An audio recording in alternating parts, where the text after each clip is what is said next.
다니엘서 4장의 내용, 여기에는 느부갓네살 왕이 꾼 두 번째 꿈에 대하여 소개해 주는 말씀이 기록됩니다.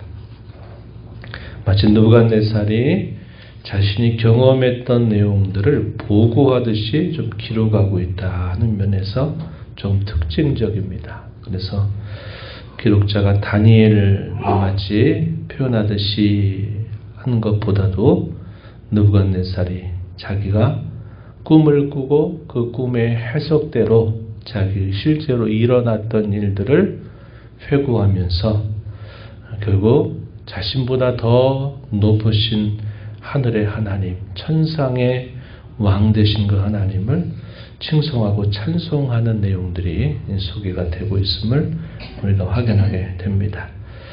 본문은 1절부터 18절까지 내용에서는 느부갓네살이 꾼 두 번째 꿈에 대한 소개가 나오고 19절부터 27절까지 내용은 다니엘이 그 꿈이 무엇을 뜻하는지 왕에게 해석을 해주는 내용과 함께 왕에게 하는 권면이 소개가 됩니다. 그리고 그 꿈대로 자신에게 실제로 그 일이 일어났다라고 하는 것에 대한 기록이 18절부터 마지막 절까지 소개가 됩니다.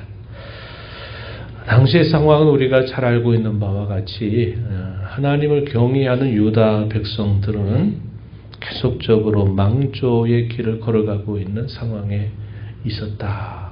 우리가 알고 있는 바죠. 첫 번째 포로로 끌려가게 되고 그 이후에 두 번째 또 세 번째 결국은 포위 공격에 의해서 유다 나라가 패망하게 됩니다. 다시 당시 고대 근동 사람들의 생각에 의하면 나라가 망한다라는 것은 그 백성들이 섬기는 신이 결국은 약하다라는 사실을 보여주는 것이었는데 놀랍게도 실제로 유다 나라는 그들이 섬기는 하나님에 대하여 계속 배역하고 반역하는 일들을 하면서 그들은 결국 역사 속에서 흩어져 버린 일이 있게 돼요. 그러나 하나님의 주권이나 그분의 살아계심이 약해지거나 또한 다른 사람들이 생각하듯이 하나님이 또 그와 같이 그 백성들을 온전히 버리셨다. 이제 그런 의미가 아니다 하는 것입니다. 오히려 포로로 끌려갔던 이방 땅에서 있는 이 다니엘과 그의 친구들의 모습을 통해서 하나님은 하나님의 그 주권이 얼마나 위대하고 하나님은 여전히 살아서 계시면서 모든 인간 나라의 흥과 흥망성쇠들을 다 주관하고 계시다 하는 것을 아주 분명하게 보여주고 있다는 겁니다. 하나님의 백성들은 이런 사실들을 멸시하고 무시하지만 이러한 놀라운 사실이 당대 최고의 권력자의 입을 통해서 이것이 선포되고 심지어 조서로까지 이것이 반포되는 그런 일들이 있었다 하는 사실이죠. 참 놀라운 하나님의 역사가 아닐 수 없는 것입니다. 우리가 읽은 이 4장의 초반에서는 왕의 조서가 먼저 소개가 됐습니다. 1절 보십시오. 느부갓네살 왕은 전하에 거주하는 모든 백성들과 나라들과 각 언어를 말하는 자들에게 조서를 내리노라. 원하노니 너희에게 큰 평강이 있을지어다. 조서의 내용 2절 지극히 높으신 하나님이 내게 행하신 이적과 놀라운 일을 내가 알게 하기를 즐겨하노라. 3절 말씀 중요한 구절입니다. 참으로 크도다 그의 이적이요 참으로 능하도다 그의 놀라운 일이요 그의 나라는 영원한 나라요 그의 통치는 대대에 이르리로다. 조서의 내용이 이러한 조서를 그곳에 있는 모든 백성들에게 언어들을 따라서 이러한 조서를 내렸다는 것 자체가 있을 수 없는 매우 신기한 일이 아닐 수 없죠.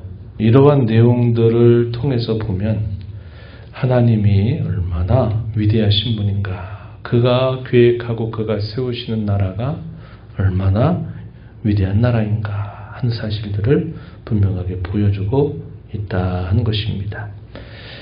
그가 이렇게 조서를 내리게 된 일이 왜 이렇게 조서를 내리게 되었는가 하는 것에 대한 설명이 이제 5절로부터 쭉 소개가 되고 있습니다. 한 꿈을 꾸고 그로 말미암아 두려워하였으니 내 침상에서 생각한 것과 머릿속으로 받은 환상으로 말미암아 번민하였었다.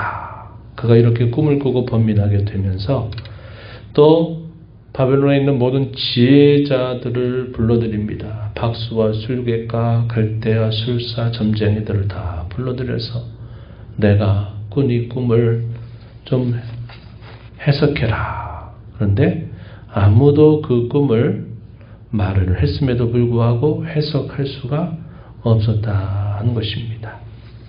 그리고 나서 이 모든 박수장이였던 벨드사살 다니엘에게 그 꿈에 대한 해석을 말하라고 왕이 명령을 내리게 됩니다. 꿈에 본 이상에 대한 소개가 10절부터 17절까지 쭉 소개가 되는데 그 내용은 이러한 내용입니다. 땅의 중앙에 탄나무가 있는데 그 나무가 견고하게 자라면서 그 높이가 하늘에 닿을 정도로 자란 것입니다. 그리고 거기에는 많은 아름다운 잎사귀와 많은 열매를 맺게 되면서 만민들이 먹는 식물이 되고 들짐승과 새들의 거처가 된 것입니다. 그러더니 하늘에서 한 순찰자가 내려오더니 어떻게 말하느냐면 그 나무를 다 베고 자르고 떨어버리고 해치고 떠나게 하고 쫓아내라 하는 그런 명령이 떨어지게 됩니다. 그러면서 그루터기는 남겨두어라. 이렇게 그러한 이야기가 주어지게 된 겁니다. 그러면서 7대를 마치 짐승의 마음처럼 짐승의 마음을 받아서 7회를 지나게 될 것이다 라는 사실을 이야기해주고 이제 꿈에서 깬 겁니다.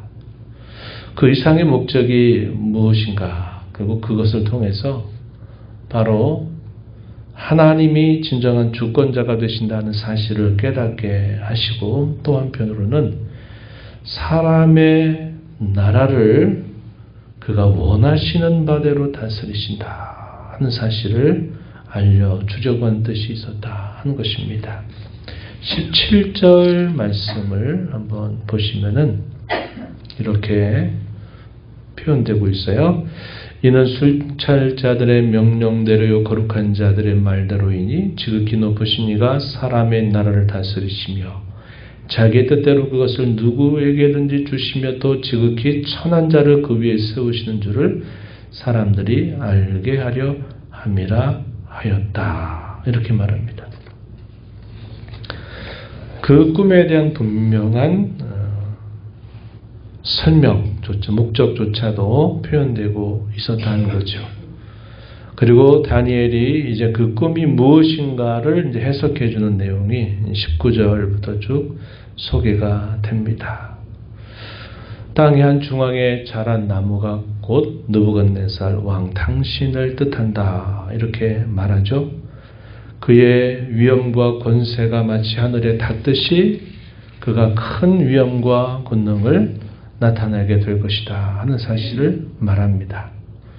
한 순찰자인 하늘에 계신 진정한 군주가 그에게 하시는 말씀이다 하는 겁니다. 그러면서 그 나무를 다 베어버리고 그루터기를 남겨두어서 7회를 지내는데 하늘 이슬에 젖고 또 들짐승과 더불어 제 몫을 얻으면서 그렇게 지낼 것이다 하는 것에 대해서는 왕께서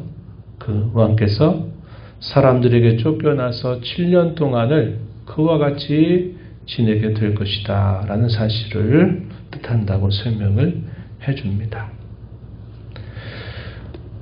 왕이 자신의 진정한 군주가 하늘의 하나님이신 줄을 깨닫게 된 다음에 다시 회복이 되고 왕의 나라가 굳건히 서게 될 것입니다. 그런 내용들을 소개해주고 있는 겁니다. 그러면서 다니엘이 왕에게 드렸던 권면이 뭐냐면 27절 말씀에 읽은 대로 공의를 행하고 가난한 자를 긍휼히 여김으로 죄를 사하소서. 그리하시면 왕의 평안함이 혹시 장구할 수 있습니다.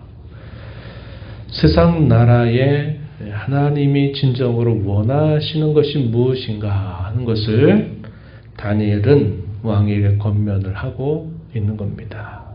의를 행하고 가난한 사람들을 잘 돌보는 그런 왕이 되시라, 이렇게 권면을 했어요. 그러고 난 다음에 다니엘의 말을 귀담아 듣고 잘 보낸 듯 했는데 1년이 지나가게 되면서 자기 마음속에 교만한 생각이 움터나기 시작했다는 것을 고백하고 있습니다. 30절에 보니까 이 큰 바벨론은 내가 능력과 권세로 건설하여 나의 도성으로 삼고 이것으로 내 위엄의 영광을 나타낸 것이 아니냐. 자신이 이 모든 일들을 했고 자신이 최고의 주권자가 된다라고 하는 생각이 들고 교만한 마음이 그의 마음속에 들어가게 되면서 그 즉시 자기가 꾸었던 꿈대로, 다니엘이 해석해 주었던 그 꿈대로 자신에게 실제로 일어났음을 이제 고백하고 있다 하는 것입니다. 31절 하반절 보면 느부갓네살 왕아 내게 말하노니 나라의 왕위가 내게서 떠났다, 이렇게 말합니다.